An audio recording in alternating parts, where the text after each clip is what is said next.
আজকে নিরামিষ দিনে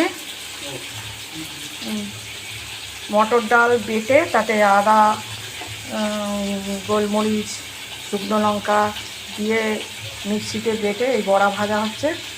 বড়া দিয়ে ডালনা হবে। এই জিরে, শুকনো লঙ্কা, ফোড়ন, তেজপাতা ফোড়ন দিয়ে ফুটিয়েছি।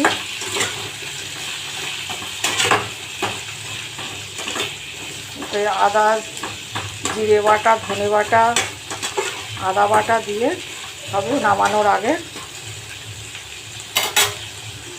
গোলমরিচ গুঁড়ো আর গরম মশলা দিয়ে দেবো।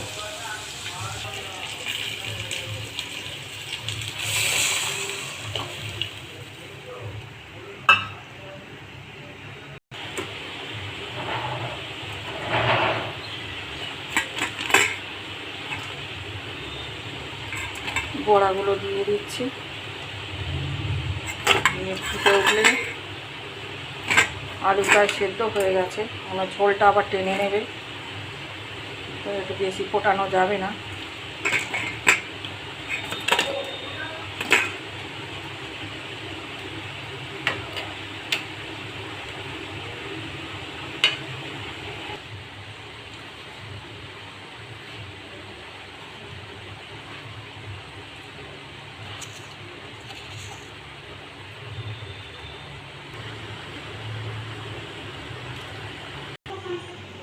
রেডি আমার বড়ার ডালনা, সঙ্গে গরম ভাতের সঙ্গে ভাজা বড়া।